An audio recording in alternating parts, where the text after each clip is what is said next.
নমস্কার সবাইকে। বিথির পাঠশালা ইউটিউব চ্যানেলে সবাইকে স্বাগত।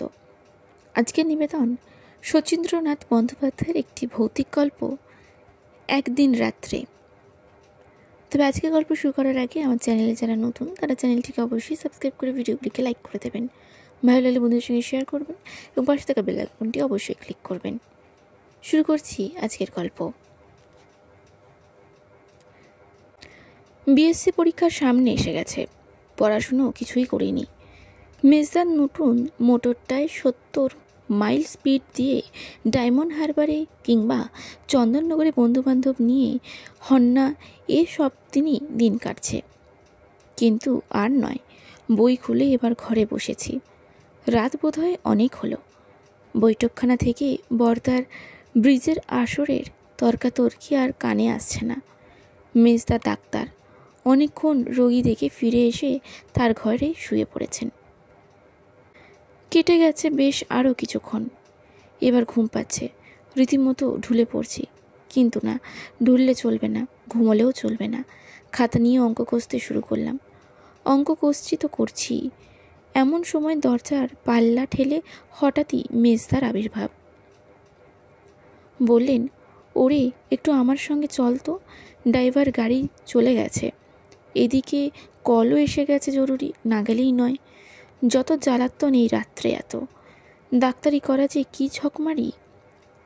বড় ভারী কি মানুষ এই মেজদা, এখনও বেশ সমীহ করেই চলতে হয়। বর্দা হলে না হয় একটু আপত্তির গুণাগুণই তুলতাম, কিন্তু মেজদা, ওরে বাবা, তবেই সর্বনাশ। নিরুত্তরে চললাম মেজদার সঙ্গে। গাড়ি বার করলাম গ্যারেজ থেকে।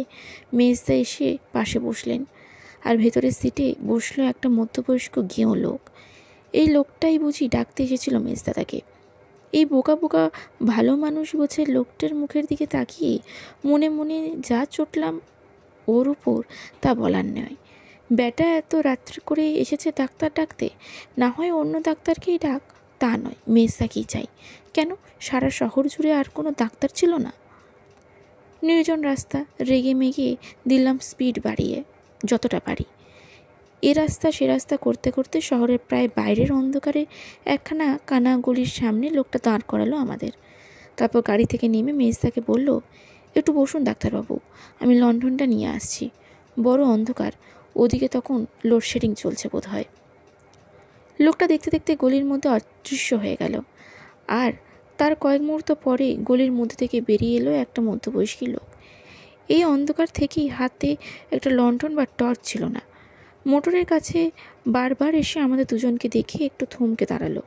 বলল, ডাক্তারবাবু বুঝি? মেজদা মাথা নাড়িয়ে জানান দিলেন, হ্যাঁ আমিই ডাক্তার।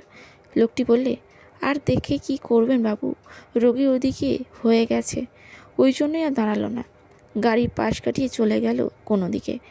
আমরা নির্বাক। একটু পরেই এলো সেই আগের লোকটি, লণ্ঠন হাতে। বলল, আসুন ডাক্তারবাবু। মেজদা যথারীতি গেলেন তার পেছনে পেছনে। কিন্তু কি আশ্চর্য, ফিরে এলেন একটু পরেই, যেন পলক ফেলতে না ফেলতেই। একটা সিগারেট ধরাবার ইচ্ছে ছিল, তা আর ফুরসত পেলাম না।